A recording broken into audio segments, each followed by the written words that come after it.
Yun, magandang araw po sa inyo lahat. Welcome po sa Makapili TV. Ito na naman po si Pangulong Bongbong Marcos at nambubudol na naman dahil pinaninindigan niya na ang ating bansa ay malapit na ma-reach yung sinasabing zero billing pagdating sa ating universal healthcare. Ngayon, sabi nga dito, sasagutin ng PhilHealth daw. Wala nang babayaran ng ating mga kababayan na kung sila ay mauospital. Pero in reality, at ito sinabi rin naman ng DOH na hindi lahat cover po ng PhilHealth. Mako-cover ka lang ng PhilHealth kung ikaw ay nasa indigent category. So, kailangan mo muna pumunta ng barangay, kailangan mo humingi ng certificate of indigency bago ka makakuha ng zero billing sa PhilHealth. Ngayon, dito pinaninindigan ni Pangulong Bongbong Marcos gaya ng pagmamalaki niya doon sa kanyang flood control project na napahiya siya. Pero dito napahiya na rin naman sila rito pero pinaninindigan pa rin nila kasi sabi ko nga kanina sa inyo, DOH mismo sinabi na hindi lahat cover po ng PhilHealth pagdating po sa zero balance. Kasi magiging applicable lang yan kung ikaw ay pupunta sa isang kwarto na yun lang yung allotted ng PhilHealth para maano mo ma-consume mo yung zero balance payment ng PhilHealth. So ito panoorin po natin itong pambubudol po ni Pangulong Bongbong Marcos at intindihin nyo maigi itong balita na to dahil andun na rin po mismo ang kasagutan kung may katotohanan yung sinasabi ni Bongbong Marcos. So ito panoorin natin at pakinggan siya. Pero bago ang lahat, kung hindi ka pa nakasubscribe sa Makapili TV, baka pwede naman pong pakipindot po muna yung subscribe button at the same time. Palike na rin po ng video, wala naman pong bayad yan kaya. Pindot na. So ito, panoorin, pakinggan natin si Pangulong Bongbong Marcos. Malapit na raw matamasa ng mga Pilipino ang pangarap na universal health care ayon kay PBBM. Patunay raw dyan ang epektibong pagpapatupad ng kanyang zero balance billing. Narito ang agenda report ni Pierre Pastor.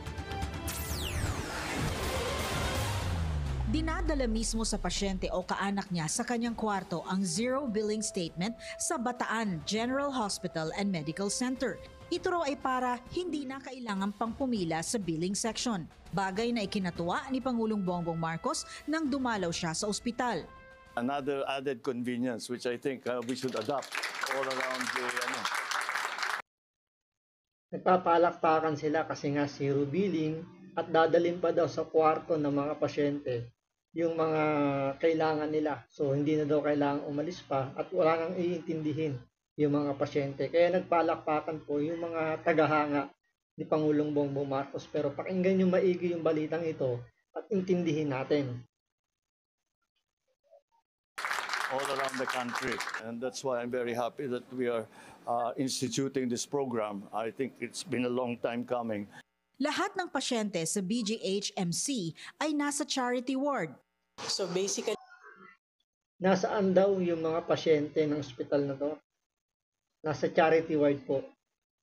Nandun na po yung salita, andun na rin po yung sagot doon.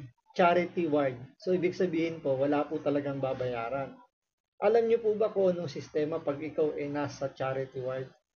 So ang sistema po dyan, kung masyadong marami pong pasyente, especially pag nasa DOH hospital ka. Ito kasi yung hospital na pinuntahan nila, yung Bataan General Hospital na to, parang sa tingin natin semi-private pa to. So, hindi pa ganun karami yung volume ng pasyente. Pero pag ikaw pumunta sa mga malaking ospital ng DOH, hindi po ganyan ang totoong nangyayari sa loob ng ospital. Sa isang higaan, maximum minsan umaabot ng 5 pasyente ang naghihiraman o nagtatabi-tabi sa higaan para lang ma-accommodate sila, para makuha nila yung zero balance. So kumbaga nagtitiis po yung ating mga kababayang may hirap na umaasa sa PhilHealth na kahit paano makatulong anyway yung PhilHealth dahil nga wala kang babayaran. Pero kailangan mo talagang pagtiisan yung sitwasyon dahil kailangan yung magtabi-tabing 5 pasyente sa isang higaan. So doon pumapasok yung zero balance billing ng PhilHealth. At the same time, kailangan mo pang kumuha ng indigency sa barangay. So, hindi talaga siya automatic na zero balance kasi kailangan mong kailangan diyan ka ma-admit sa charity ward o sa yung sa pinaka sabihin natin yung pinaka room talaga yung naka-set lang para sa mga mahihirap nating kababayan. Ngayon, hindi naman ibig sabihin DOH hospital ay wala ng private room. Meron pa rin private room pero hindi ka na-cover doon ng zero balance ng PhilHealth. Kaya diyan nga nagtatampo yung mga kababayan nating mga nagtatrabaho, nagbabayad ng PhilHealth dahil hindi nila ma-achieve o hindi nila hindi nila mapakinabangan yung zero balance payment. Kasi once na ikaw doon ma-admit sa private or semi-private room, meron ka ng additional na babayaran. May mga hospital, may mga doctor's fee ka dyan na babayaran na hindi na ikino-cover ng PhilHealth. Kasi lumalabas doon na hindi ka na indigent. Kasi ang talagang sinasagot lang ng zero balance yung mga indigent na kababayan natin, yung mga wala talagang kakayanan. Kaya nga 'di ba sinasabi nga sa batas na kahit sinong Pilipino miyembro na ng PhilHealth. So yung whether may trabaho or wala kang trabaho, kahit yung mga nangangalakal, yung mga simpleng tricycle driver, automatic, mga senior citizen, automatic miyembro na ng PhilHealth. Kahit naman na pag nagtrabaho ka, 'di ba, kinakaltasan ka ng PhilHealth. Pero kung ikaw magpapa-admit, kailangan mo doon ka magpa-assign sa charity ward para makuha mo yung zero balance ng nitong PhilHealth. Kaya yung sinasabi rito ni Pangulong Bongbong Marcos, walang katotohanan, half truth lang tong sinasabi niya. Hindi nila masyadong hina-highlight dito na kapag ikaw ay na nagpa-admit sa charity ward, doon mo lang makukuha yung zero balance ng PhilHealth. So, ito pakinggan nyo po maigi uli. Baka sabihin nyo kasi mali yung sinasabi ko. Ito, pakinggan nyo uli.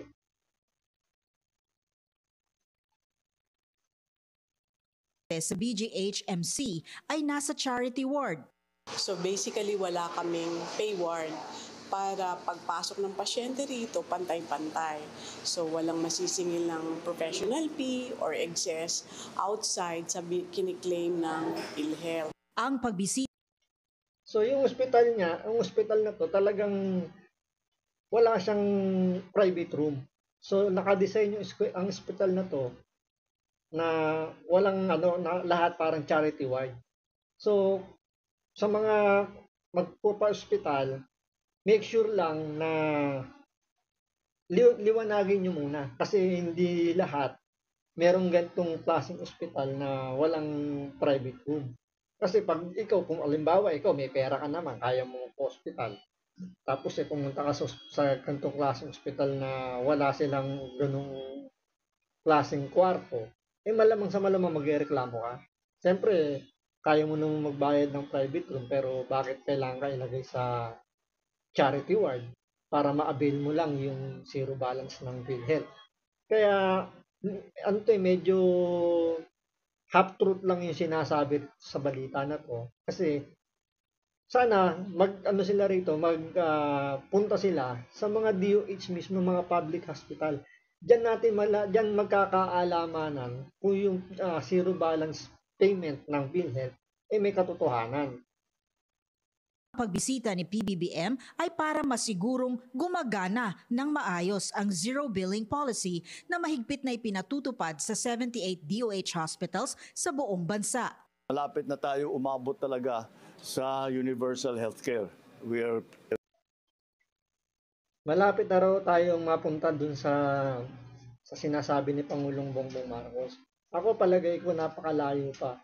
Hanggat nandyan ang korupsyon at hanggat nakaupo si Pangulong Bongbong Marcos, malabo yan. Naalala nyo, kinuha pa nga ng gobyerno natin yung pondo ng PhilHealth. Para saan? Pagpapagawaran ng tulay, sabi ni Manang Claire. Hindi yan fake news ha.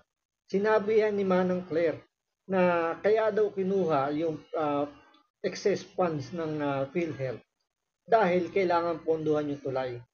Which is dapat yung tulay is proyekto yan ng DPWH.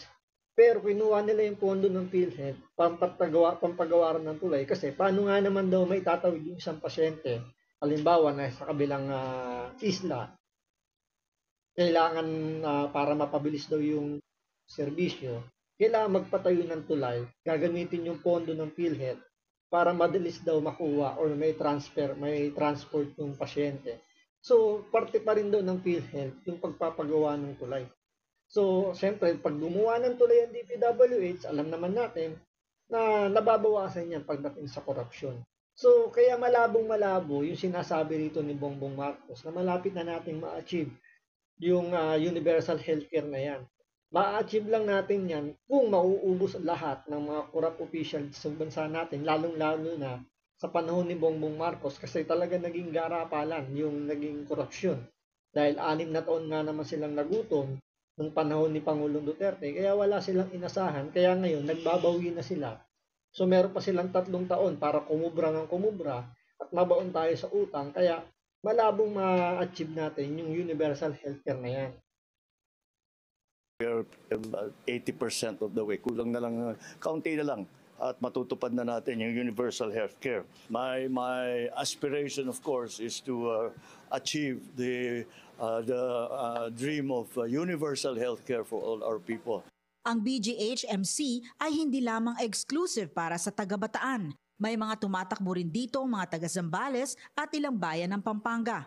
Halos 3,000 na ang nakapag-avail ng ZBB sa ospital na ito mula nang inanunsyo ito ng Pangulo noong Hulyo. Walang deposit, libre lahat. Wala talaga masasabi kay BBM. Sa kanyang speech sa Malacanang sa mga Sana lang lahat ng ospital natin ganyan. Siguro sa ngayon, medyo maluwag pa yung ospital na yan. Hindi pa nalalaman ng ibang kababayan natin. Pero once yan, since lumabas sa balita, asahan nyo, mapupuno yan.